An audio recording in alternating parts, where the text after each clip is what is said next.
put that down there because that's where I plan on ending up in a little bit. So thank you for the song selection, Clay, and thank you for keeping my confidence there. Sorry to sound like I'm being so secret about my topic, but you'll understand when I finally reveal it. You'll understand. Good morning, everyone, and I want to thank you all for being here. And as I told both Gary and Aaron earlier, I want to thank the elders for allowing me to try my hand at preaching here today. And I hope when it's all done, they don't regret it. As this day has been approaching, I've been experiencing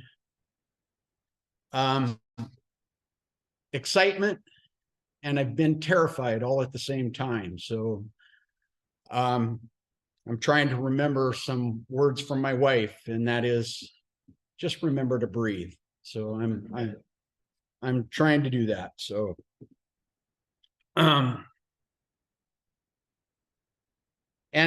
I also want to thank my wife for supporting me in this, and also her prompting me to do this.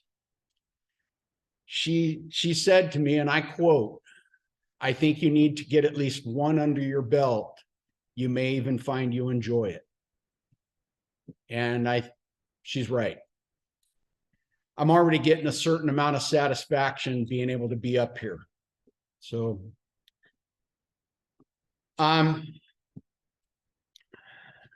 earlier I was talking to Gary about this. I want to say I have a newfound respect for those of you men who preach and teach. I can't imagine it any easier to put together material and study for a class, but putting together a sermon, whether you just do it once or twice a month or full-time like Mike, I have a newfound respect. Putting this together occupied a lot more of my time than I thought it would. So I commend you.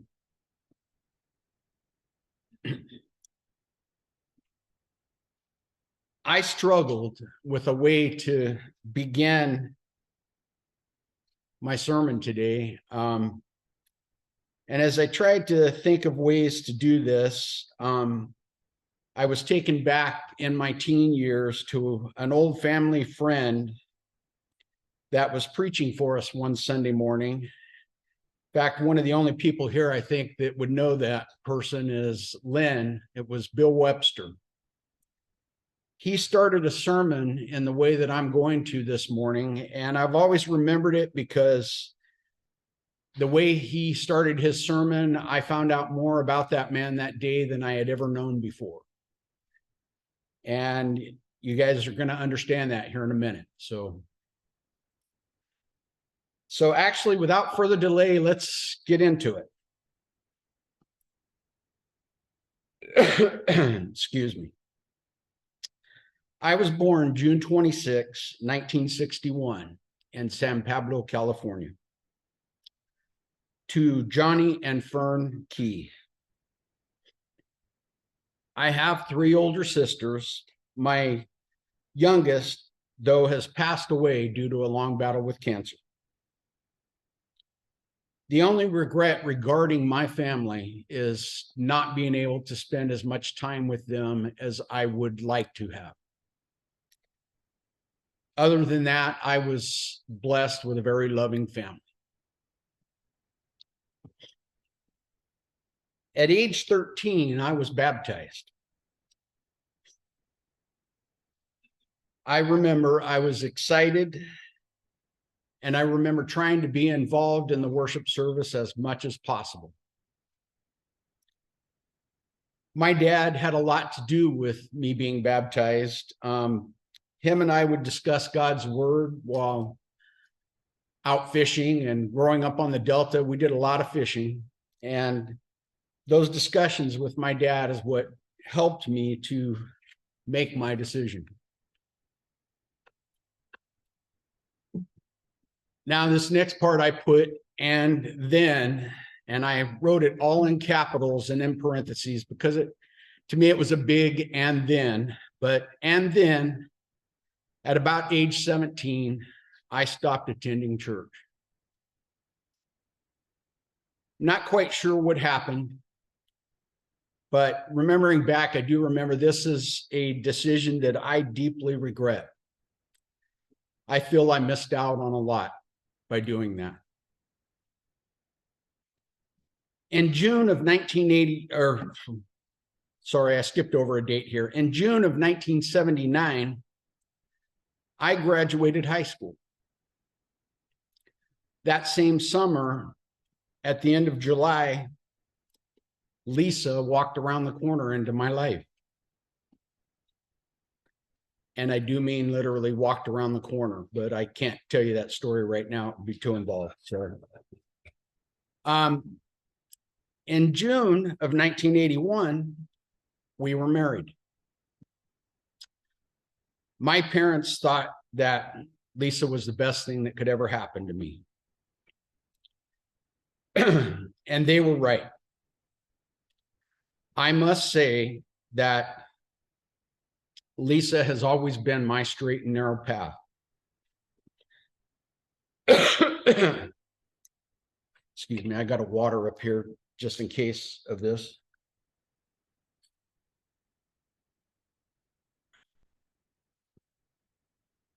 Lisa has always been my straight and narrow path. And I need that because I am a bit of a wayfarer. I have no regrets being married to Lisa. In 1982, Lisa was baptized. Members where my mom and dad were attending had been studying with her, and one day I came home from work and she said she wanted to be baptized. So I called my parents, and a lot of people showed up at the church building that day. And after she was baptized, they also offered a prayer on my behalf. And Lisa and I started attending church.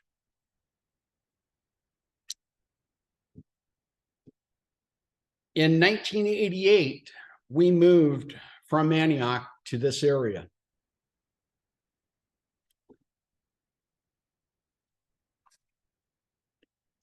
Somehow, during that time, our attendance had fallen way off. And this is something Lisa and I both deeply regret.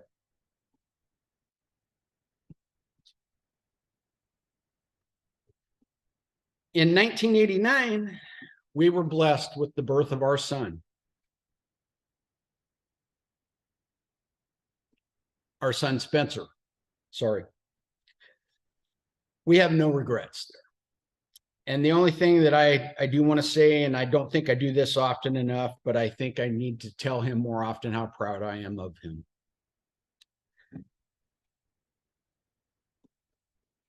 Now, for a moment, I'm going to jump ahead quite a few years to 2021. We were blessed with another member to our family, and that was Sarah and Spencer were married. And I'm just going to say again to both of them, I don't think I let both of them know often enough how proud I am of them.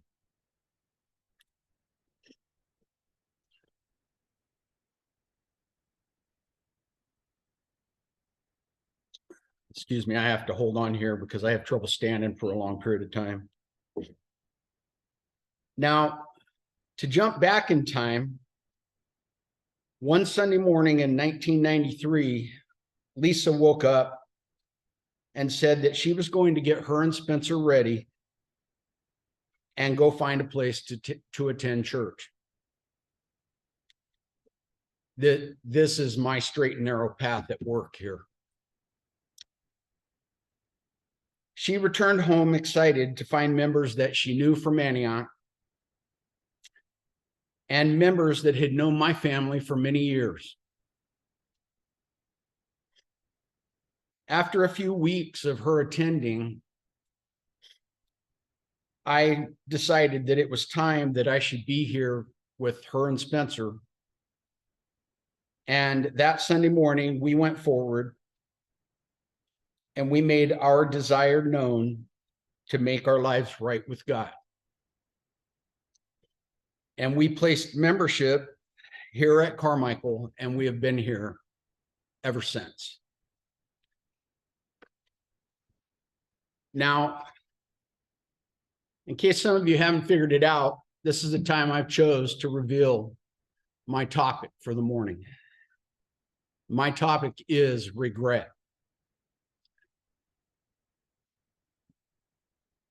Before I go any further, though, let me define regret.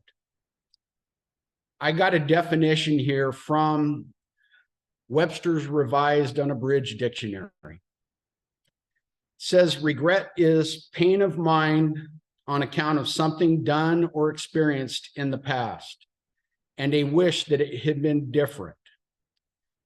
A looking back with dissatisfaction or with longing, grief, sorrow, especially a mourning on account of the loss of some joy or the loss of an advantage or the lack of satisfaction.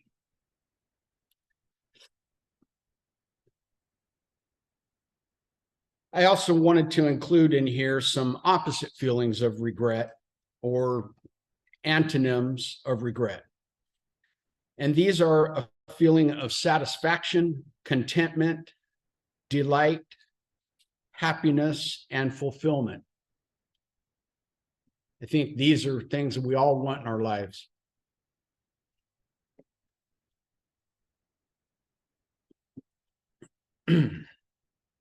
Regret is sorrow over something that has happened or that we have done. Regret can also be a sense of disappointment over what has not happened. To be human is to have regrets.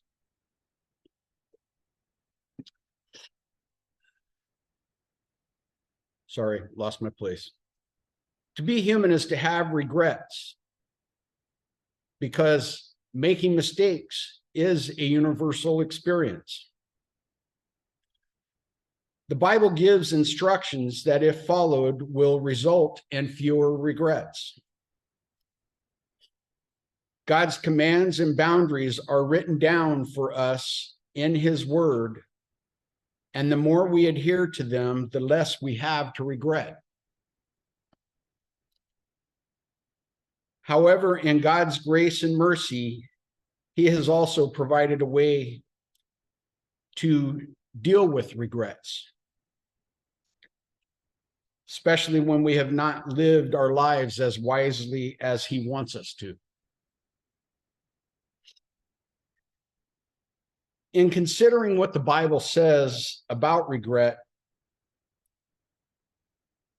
we should start with the fact that in a couple of places, God regretted an action He took. The Hebrew root for the word regret actually means to sigh. Since we know God does not make mistakes, the concept of sighing is a more descriptive term for the kind of regret God experiences. In Genesis chapter 6, verse 7, it says that after seeing the wickedness on earth, God regretted making man. This does not mean that the Lord felt He had made a mistake in creating humans, but that His heart was sorrowful as He witnessed the direction they were going. Since God knows all beforehand, He already knew that sin would bring consequences. So He was not surprised by it, but instead, this glimpse into God's character shows that even though He already knew that we will sin, it still grieves Him when we choose it.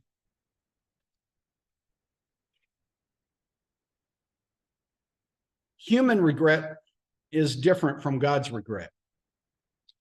Human regret occurs because we do not know all things and we do make mistakes. As we age, we often look back on decisions made in our youth and regret our choices. However, those regrets usually fall into two categories. Our regrets arise from either foolish choices or sin choices, and each requires a different response. First, we may experience a regret because of past choices or situations in the past that we wish had been different. For example, let's say we have left a job in the past to take a job at a different company. I know I've done this, and there's probably those of you here that have also. After a while, you find it's not working out. You regret the decision and the choice you made. It was not a sin, the choice you made, and we may have thought at the time it was a good choice, but we realize it was not. We can deal with these type of regrets. In Romans 8, chapter 8, verse 28, it says, "And we know that all things work together for good to those who love God and to those who are called according to his purpose." We need to ask God to make it work for the good. We need to focus on the positive aspects of all we learned and trust that if we were seeking God at the time, nothing was wasted. And he can use even our bad decision for good if we trust him. We can forgive ourselves for our bad decisions and propose to grow wiser from what we learned and move forward. In Philippians 3:13, Paul says, "Brothers and sisters, I do not consider myself yet to have taken hold of it, but one thing I do, forgetting what is behind and straining toward what is ahead." We need to forgive ourselves of these type of regrets. I know my wife is constantly telling me to quit beating myself up over my past.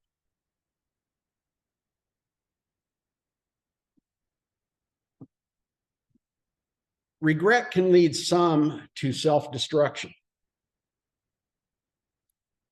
but God wants it to lead us toward repentance. It's important to understand that regret is not the same as repentance. In Hebrews 12:16-17, we find Esau deeply regretted his decision to sell his birthright, but he never repented of his sin. Regret focuses on the action that has brought sorrow, and repentance focuses on the one that we have offended. In 2 Corinthians 7:10, it explains the difference between mere regret and true repentance. It says, "Godly sorrow brings repentance that leads to salvation and leaves no regret, but worldly sorrow brings death."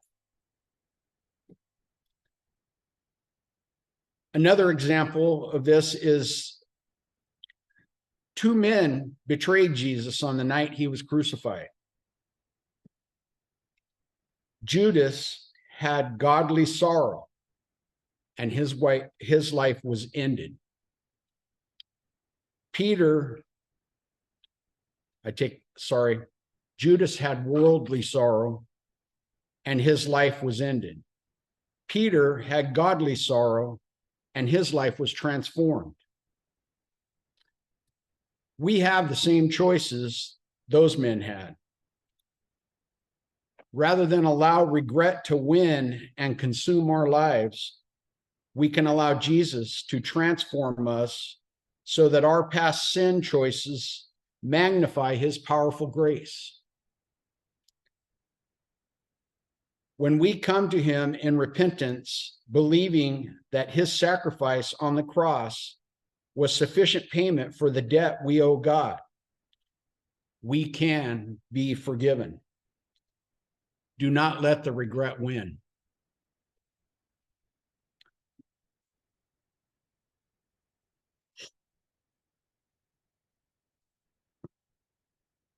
Regret is something we have all experienced at one time or another. It is not a pleasant feeling to have regret over our past, and God does not want you to have regrets, and he is ready to help you leave your regrets behind. Holding on to regret is one of the biggest ways that Satan gets us. 1 Peter 5:8 says, the devil walks about like a roaring lion, seeking whom he may devour. We need to forget what is behind and run towards what's ahead. Just like Paul says in Philippians 3:14, press on toward the goal to win the prize for which God has called me heavenward in Christ Jesus. Also in 1 Corinthians 5:10, Paul acknowledges that God gave him grace despite his past. Paul did not live in a state of regret because he knew that his old past regrets and failures were forgiven by the flawless blood of Christ.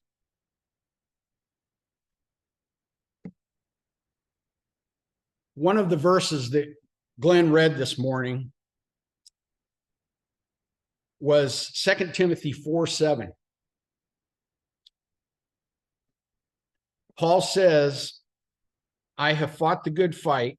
I have finished the race. I have kept the faith. Not only was Paul trying to encourage Timothy here, but I believe Paul was happy to be able to say or to proclaim this about himself.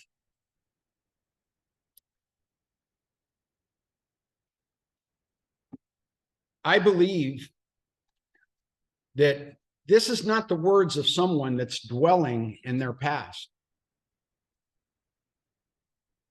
And I think these are words that we all want to be able to say about ourselves when the end of our time is near.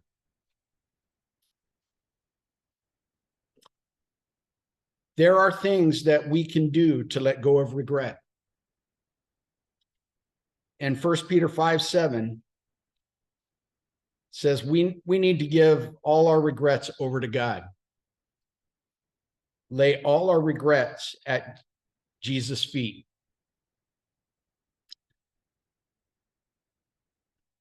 And in Ephesians 1:7, it says, we have the forgiveness of sin according to the riches of his grace. Since Jesus has already forgiven us, we also need to forgive ourselves. We can take comfort in knowing that our past does not define who we are. It also does not define what God is going to do in our future.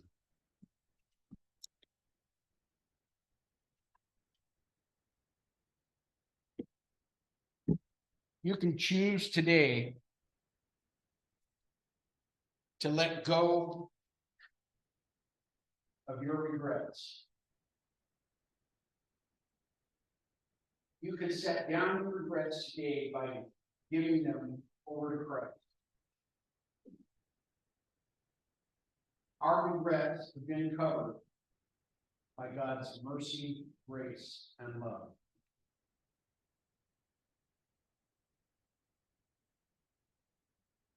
If you are here today and you are in need of the prayers of your brothers and sisters here to help you move on and forget your past regrets, or if you are in need of being baptized, we can help you with all these things if you will come forward as we stand to sing the song. Bring Christ your broken life.